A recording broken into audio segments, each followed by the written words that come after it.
My name's Andrew Prendergast, and I'm Senior Partner over here at White Dalton Motorcycle Solicitors. And in this episode, we're going to be discussing the truth about amputation.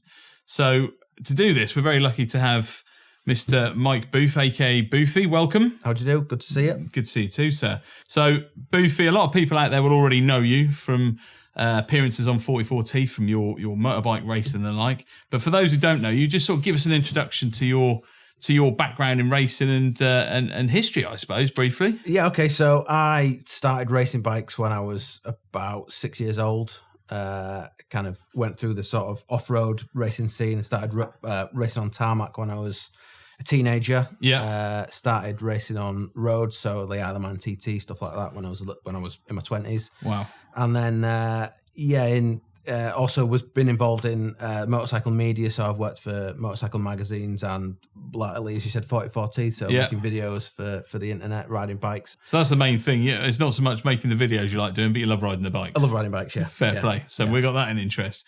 So that's the background to the bike and stuff. What's the highlight? Do you reckon over all the years, what's the standout moment where you go, wow, that was the coolest thing I've ever done on a bike? It's probably the Isle of Man TT.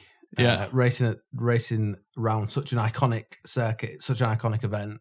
It was awesome. It's one of them things that when you tell people that you race bikes, even if they don't know a lot about motorcycle racing, they know what the Isle of Man TT is, and that's the first thing they ask you. Have you raced at the TT? So it's cool to be able to say yes, you have. Yes, you have. Fair play. I mean, I don't even know how do you even learn to try and learn that course. I've ridden around it myself a couple of times, but as not racing, funnily enough, people at home, but with a couple of friends on race week when they open up the course. But I couldn't imagine how you even get your head around learning it to go that fast around. I mean, where do you start? Computer games or riding the course over and over? Or? It takes a lot of studying. So for me, I didn't go down the computer games route because I felt like it normalizes crashing too much, doesn't it? You can get away with a crash on a PlayStation and you can't get away with it in real life. So no. I didn't bother with the PlayStation games or the computer games, but I watched probably thousands of onboard laps on YouTube. Okay. And then I would go over like for a weekend at a time before I went to race there and just hire a car and just do lap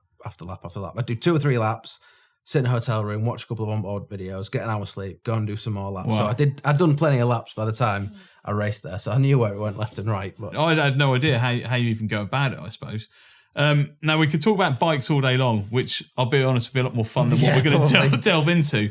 But sort of following off the TT sort of comment, for those who don't know, Boothy obviously suffered an amputation. So just talk us through, for those people that don't know, what had happened at the TT briefly, as much or as little as you want to, and then we're going to sort of delve into talking about amputation, which what this episode's all about, to help people understand what that might entail later on. Okay. So it was the 2022 Isle of Man TT, and it was the end of practice week. Practice had gone quite well. I'd done a couple of laps on one of the bikes that I was riding, and I thought I'd just get another lap on the other bike. So we put some fuel in the bike, went and did one more lap, and I got 3/4 of the way around the lap and just had a crash. I can't really remember much about the crash, but which is probably good. Probably a good thing, yeah. So I've crashed the bike. I've hit the wall and broke both my legs. So tib and fib both sides, both femurs. And a couple of other little bits and pieces. I think I did a rib and a couple of vertebrae. Just a couple of vertebrae. Yeah. Okay. So I was in a bit of a state. So go on. Yeah. So I was just going to say they put me on a helicopter and took me to hospital and started patching me up. Fair play. And do you remember much about that or not? Not really. I can remember little bits and pieces. So I can remember waking up in like I guess it was like a bit of a triage room where there was. I remember there'd been blood everywhere. And kind of doctors and nurses rushing around and putting cannulas in and strapping things up. I can remember not actually being in that much pain, thinking that perhaps they were making a bit of a mountain out of a molehill because I felt all right. But I was obviously full of drugs. So just bearing in mind you've like fractured your spine, done all the bones in your legs, and you're sort of, it's almost like an out of body experience. It was a little bit, yeah.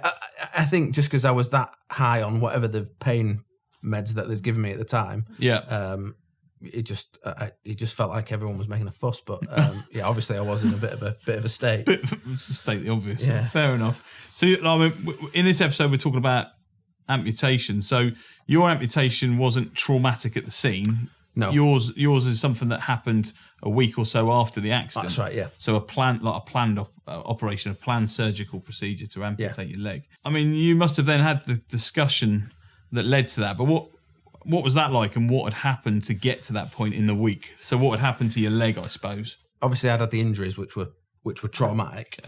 And then they tried to fix it, and sometime after that. I started suffering from a lot of pain in my leg. Yeah. And long story short, I got a condition called compartment syndrome in my calf, which is where the muscle swells up too much for the bag that it's in. Yeah. So it constricts the blood flow to the limb. That's like in layman's terms. Yeah, no, that's pretty. I'm not a doctor, so. But it's like a balloon that's like your leg's swelling up like a balloon, and the skin gets really tight. Yeah, and then the blood can't go down to where it should go down. Yeah, to. That's how I understand it. Yeah. So that's caused my foot to essentially die. Yeah. And so the kind of. So you've had that conversation. You're in a bucket load of pain. I was in so much pain. I mean, at the conversation was, we may have to remove your leg. If we don't remove your leg, you're going to spend a lot of time. The recovery is going to be a lot longer. Yeah. Than if we take it off. So I remember thinking at the time, I was in so much pain. They could cut my head off if it was going to stop the pain. Yeah. Because it really was agony. So I went into theatre and woke up one limb fewer. Yeah. I mean, going into it, was it panic stations going in, or was it almost like a welcome relief, like I'm going to get rid of this pain? I mean, even at this stage, there was a lot of drugs in my system. So when I was awake, I was sort of only just awake. So I wasn't, you're not fully compos mentis the whole time. Yeah, anyway, yeah. So you're not firing on all cylinders. Yeah, exactly. Yeah. So there's a bit of that.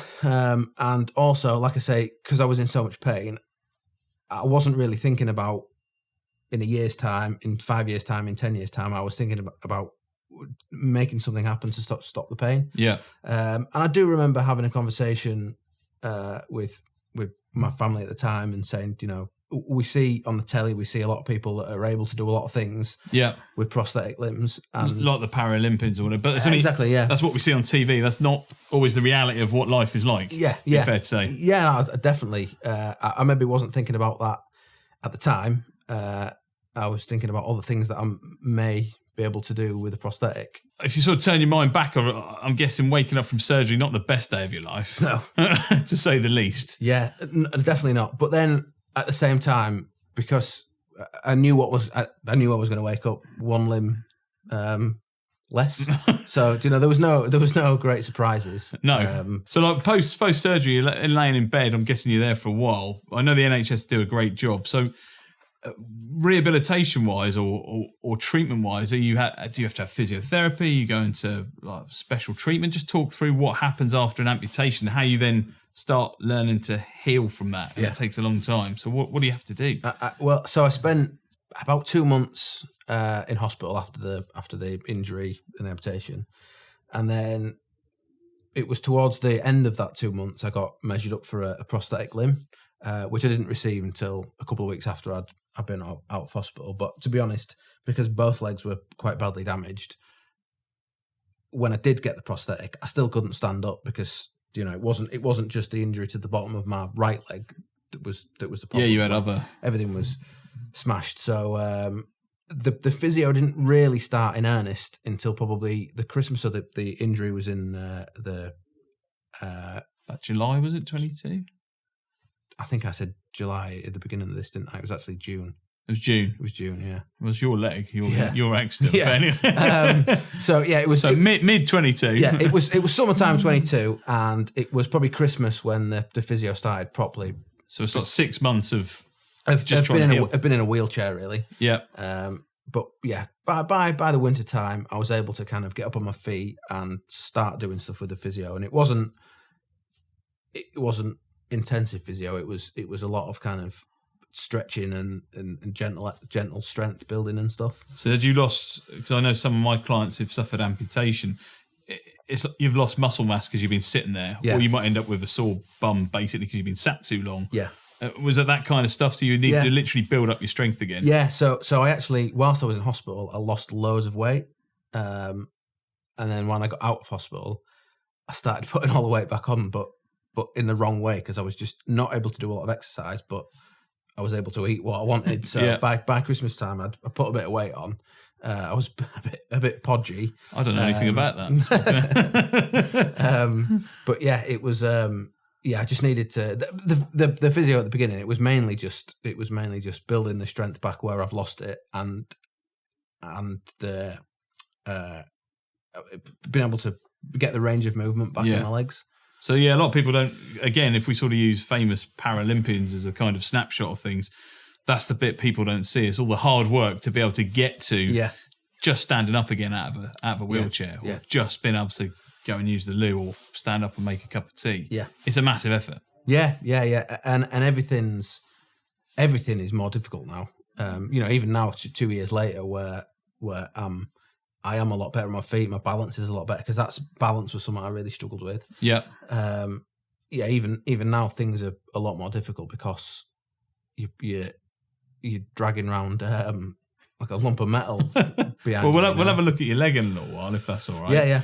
But didn't you also? You were saying to me earlier on off camera, like you had to go and sit in a special oxygen room or something. So talk about that. Yeah. So one of the things I did whilst the kind of recovery was quite early in the recovery, was I'd read a lot about hyperbaric chambers and how they can speed up certain injuries. Yeah.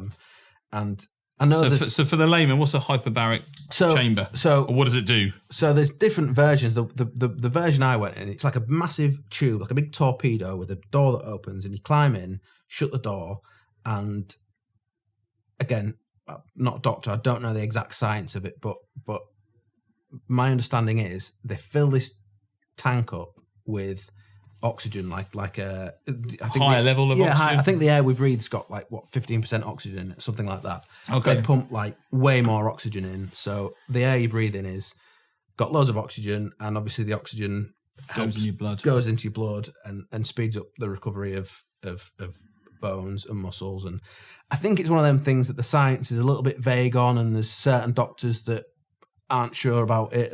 But I was of the opinion that I wanted to get better as quickly as possible, and you do whatever you think might help, even if it's only a small chance. So you're just laying there, are you? You're just laying this tank. Nothing to do. Well, to be honest, the hyperbaric chamber that I opted for, there's a few dotted about, and they're quite expensive. Yeah.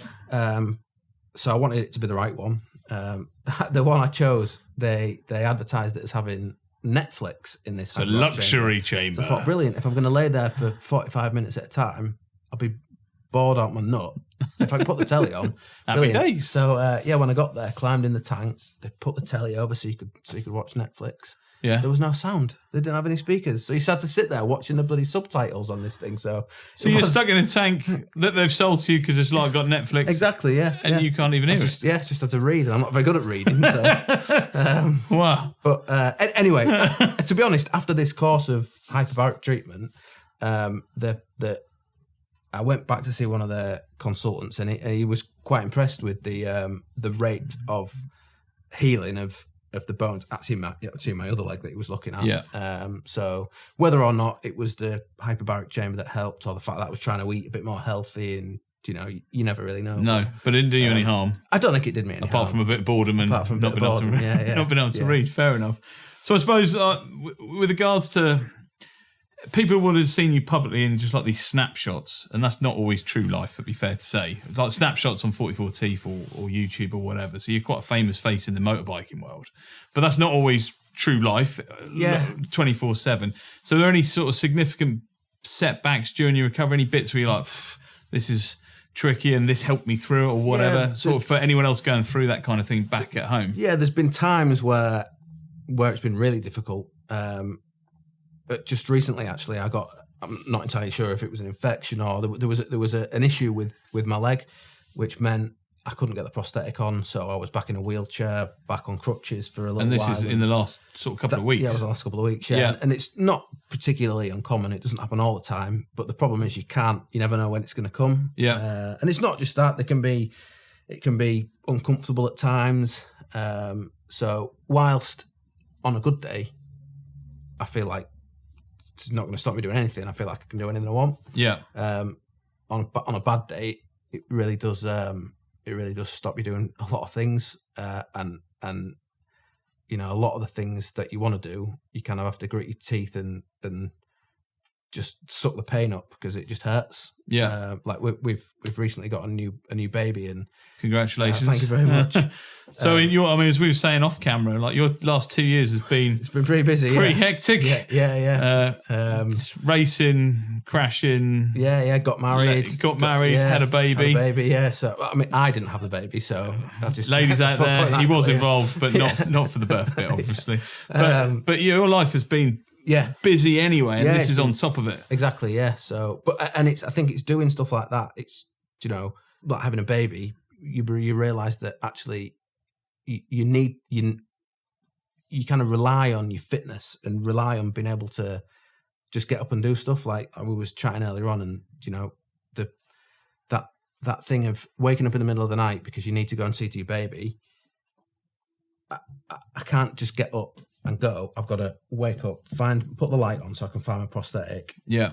Make sure all the parts are aligned, get it slotted on, roll the sleeve over, and then get up. By that time, the baby's woken half the street up. Yeah.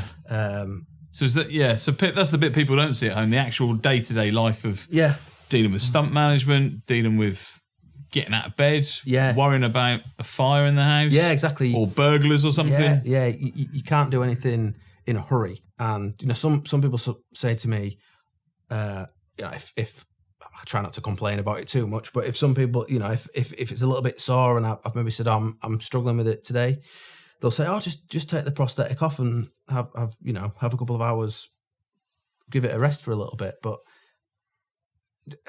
you feel so vulnerable when you're not wearing it, because you're not able to get, if the phone rings or the doorbell rings or one of the kids knocks something over in the next room and you need to go, you can't. Yeah. You know, I don't, whilst I've got the leg on and I'm not having a bad day, I don't feel like a disabled person.